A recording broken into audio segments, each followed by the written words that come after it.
جو لوگ اللہ پر ایمان لائیں، کہیں کہ ہمارا رب اللہ ہے، پھر اس پر جم جائیں، ان پر فرشتوں کا نزول ہوتا ہے۔ نہ کوئی غم کرو نہ خوف، خوشیاں مناؤ جنت کی جس کا تم سے وعدہ کیا گیا تھا۔ اللہ کی ربوبیت پر اطمینان جب انسان کو ہو جاتا، میرا رب اللہ ہے، ربی اللہ، انسان کے لیے نہ کوئی کھٹکا، نہ کوئی خطرہ، نہ کوئی خوف، نہ کوئی حزن۔ جو کچھ ہو رہا ہے کس کے اذن سے ہو رہا ہے؟ اللہ کے اذن سے۔ اللہ کے اذن کے بغیر پتہ تک نہیں ہلتا۔ یہ کوئی اندھا بہرا مادہ نہیں ہے جس سے مجھے کوئی خوف ہو۔ اندھا بھینسا چلا آ رہا ہو، اس سے تو ڈرنے کا ہر انسان کو ڈرنا چاہیے، نہ معلوم کس کو ٹکر مار دے۔ لیکن نہیں، اس کائنات کو چلانے والا ایک سمیع و بصیر خدا ہے، وہ جو میرا دوست ہے، میرا ولی ہے۔ اللہ ولی الذین آمنوا یخرجہم من الظلمات الی النور۔ اللہ اہل ایمان کا ولی ہے، ساتھی ہے، پشت پناہ ہے، مددگار ہے، حمایتی ہے۔ بتائیے جسے یقین ہو جائے کہ اللہ میرا مددگار، اللہ میرا محافظ، اللہ میرا پشت پناہ، اللہ میرا حمایتی، اس کے لیے کوئی خوف ہوگا؟ اس سے کوئی ڈر ہوگا؟ میں مثال دیا کرتا ہوں ایک بہت سادہ، پنجاب کے دیہات کی۔ تو بڑا چودھری ہے اور کوئی غریب کسان ہے۔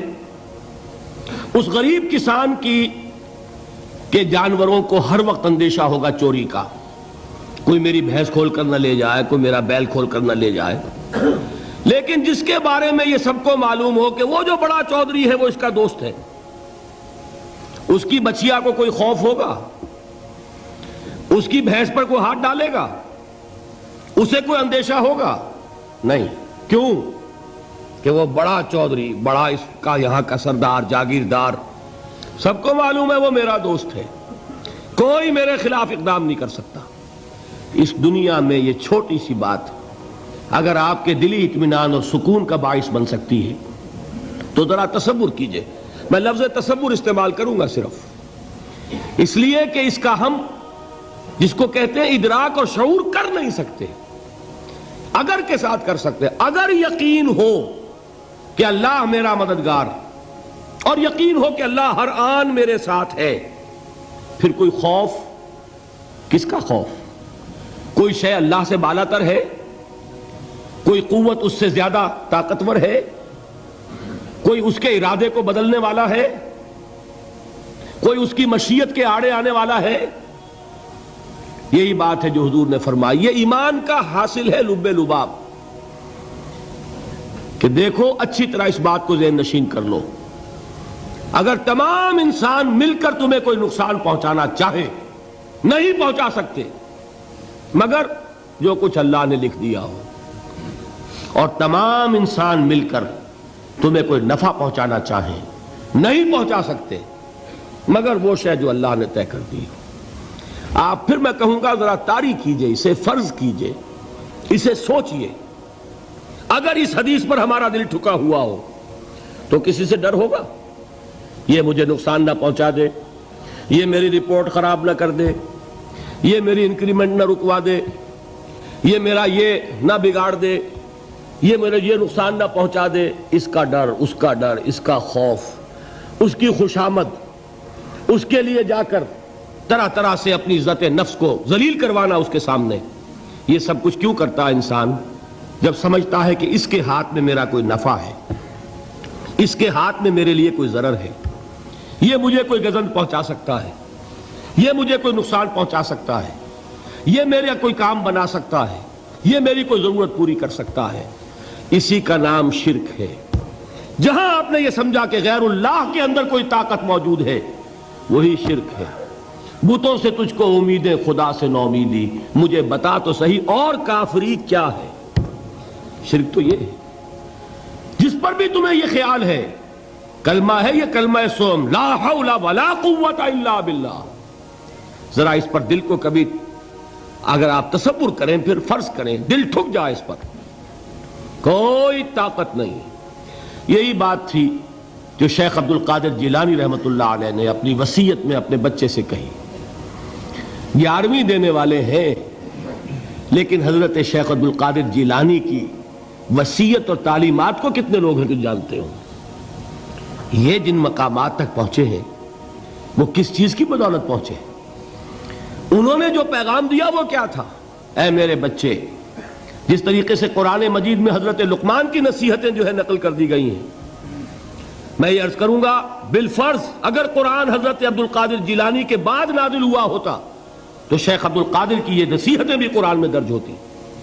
اتنی اونچی نصیحتیں ہیں.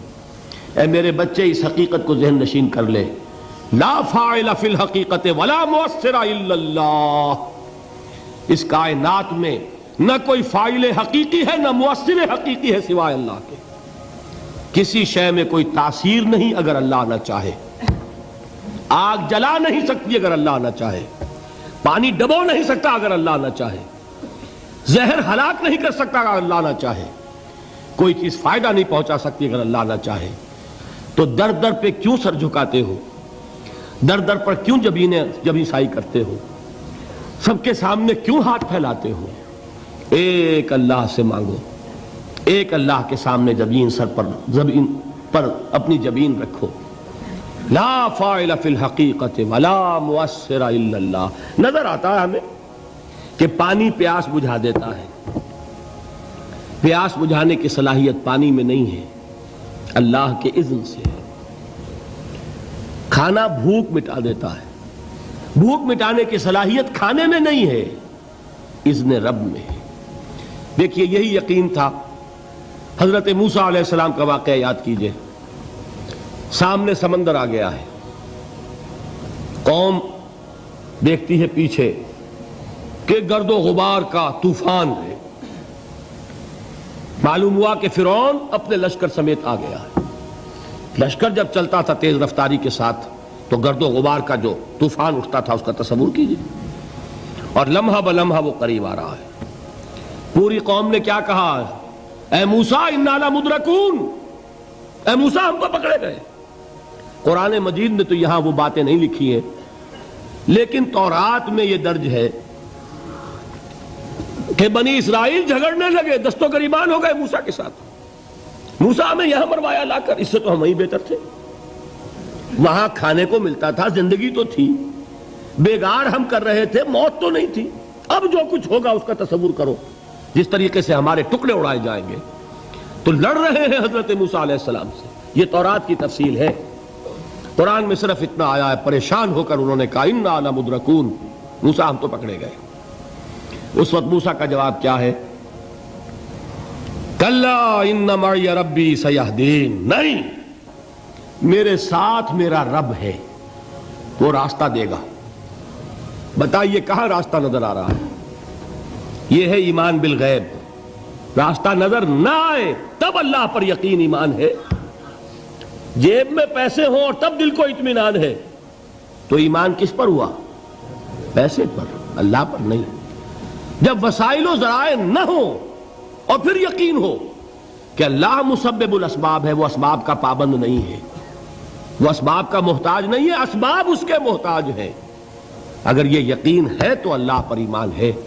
یہ نہیں ہے تو تمہارا ایمان اسباب پر ہے، وسائل پر ہے، ذرائع پر ہے، مادیات پر ہے، اللہ پر نہیں.